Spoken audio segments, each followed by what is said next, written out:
Quoi faire en cas de douleur, de fissure au niveau des mamelons quand on est en train d'allaiter? Je suis Rita de la chaîne Ayurnatur, la chaîne où je vous parle d'Ayurveda et de naturopathie. Et suite à la vidéo de la semaine dernière où je vous ai parlé de comment promouvoir l'allaitement, je voudrais vous expliquer un petit peu qu'est-ce que vous pouvez faire comme astuce naturelle pour que si jamais les fissures arrivent, qu'il y a cette douleur qui est présente, comment est-ce que vous pouvez donc soulager la douleur et finir avec cette plaie en fait qui est là et qui est du coup tout le temps stimulée parce que le bébé il vient stimuler tout le temps. Par rapport aux vidéos précédentes, je vous les mettrai dans le descriptif les liens pour que vous puissiez regarder qu'est-ce qu'on fait par rapport pour promouvoir l'allaitement, qu'est-ce qu'on fait pendant la grossesse, etc., quelles plantes, etc.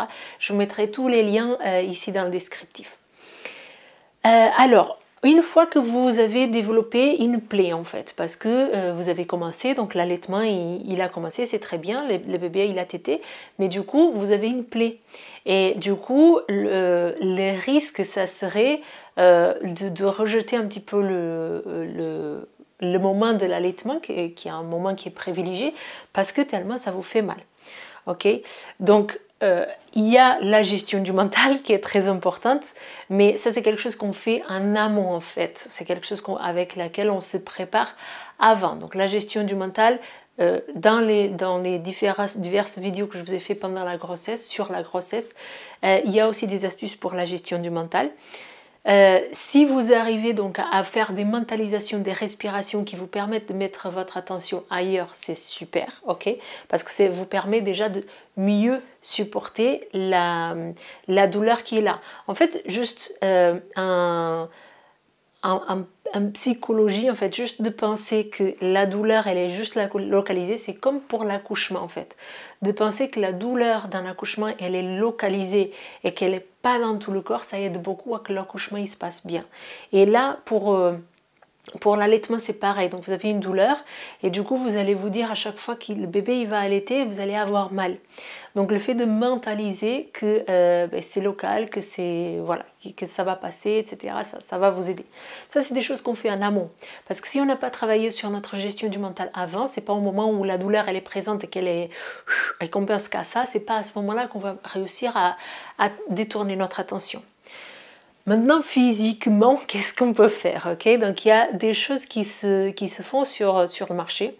Mais avant de parler de ça, la première chose auquel vous pouvez penser, c'est que en prévention même d'avoir des fissures, c'est qu'à chaque fois que vous allaitez, dès le premier jour, à la fin de l'allaitement, vous sortez une petite goutte de colostrum. En fait, au début, c'est le colostrum les premiers jours. Colostrum, c'est le nom qu'on donne à ce premier lait parce que la composition, elle est très snigda, comme on dit en Ayurveda, elle est très onctueuse parce que c'est ce que le bébé il a besoin. Donc, vous sortez cette goutte et vous la laissez juste autour du mamelon, des deux en fait. Et pourquoi? En fait, parce que dans le colostrum et dans le lait maternel qui vient par la suite aussi, il y a des capacités cicatrisantes qui sont très puissantes. Et on ne le sait pas forcément. Et donc, à chaque fois, il peut y avoir peut-être un début de fissure, le fait de mettre le colostrum, ça va cicatriser tout de suite. Okay, ça, c'est si on le fait vraiment dès le début en prévention. Okay, donc, pensez-y. Pensez-y quand vous allez allaiter, dès le premier jour d'allaitement, de faire ça. Deuxième chose, une fois que la fissure elle est déjà créée, il y a quelque chose qui marche super bien et qui est très peu connu dans les produits qui sont à disposition en pharmacie, etc. C'est les petits coquillages en nacre. Okay, donc, c'est juste un coquillage, c'est du nacre, que vous achetez, donc en fait c'est des coquillages naturels et puis ça se vend à 30-40 € parce que c'est un petit peu du marketing, mais la vérité c'est que ça marche et que c'est super naturel. Et en fait c'est comme un bout de sein que vous mettez dans votre soutien-gorge et que vous mettez juste au niveau des seins. Donc je peux vous dire que j'ai essayé plein de choses pour mon premier enfant en fait. Avec l'allaitement, j'ai commencé à avoir ces fissures, donc j'ai essayé les bouts de sein, donc la lanoline, plein de choses, je vais vous parler après. Et puis c'est au moment où j'ai acheté le nacre, où un après-midi, j'avais plus rien. Donc peut-être que c'est mon corps qui a eu cette réaction, Je me suis dit ça sur le moment, mais après j'ai parlé avec plein de monde qui avait utilisé ces coquillages, qui déjà n'étaient pas très connus. Ceux qui connaissaient, ben, ça a toujours été pareil. Donc je vous prie d'essayer. Je ne sais pas exactement quel est le mécanisme physiologique qui fait que le nacre il va faire cette cicatrisation. Je pense qu'il y a beaucoup de zinc dans le nacre et le zinc il est fortement cicatrisant. Donc je pense que ça vaut le coup. Ok, donc ça c'est mes deux astuces meilleures qui ont marché pour moi, et de ce que je vois des personnes que j'ai pu conseiller par la suite, c'est celle qui marche le mieux. Donc d'utiliser le colostrum et aussi d'utiliser les coquillages en nacre.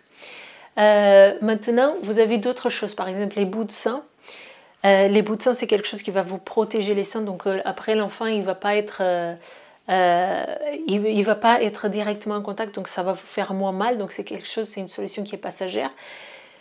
L'inconvénient qu'il peut avoir dans les bouts de sein, c'est que l'enfant, il peut rejeter un petit peu tout ça, parce que c'est un bout de plastique. Et l'autre inconvénient, c'est que les bouts de sein, ils vont stimuler la production de lait tout le temps, parce qu'elles vont faire une certaine pression. Alors que les petits coquillages en nacre, c'est tellement petit que c'est vraiment à la taille du mamelon en fait. Et l'autre chose, c'est la lanoline. Ça, c'est assez connu. Donc, vous avez différents types de lanoline. Il y en a qui ont certains ingrédients que du coup, il faut bien enlever avant que le bébé il tète. Mais en général, sur la lanoline, vous allez pouvoir trouver des substances que vous pouvez mettre. Et c'est très onctueux, donc ça va favoriser la cicatrisation. Et c'est pas dangereux pour le bébé quand il va venir téter. Voilà les solutions que je voulais vous partager pour si jamais on développe les fissures, donc si en prévention et si jamais on les développe. Je vous invite à regarder les autres vidéos qui sont en lien avec celle-ci. Elles sont toutes dans le descriptif de la vidéo. Et j'attends de voir vos commentaires, donc comment ça s'est passé pour vous, est-ce que vous avez des expériences ou d'autres conseils à donner à d'autres mamans. C'est toujours intéressant de le voir. Et je vous dis à très bientôt pour la prochaine vidéo. Merci.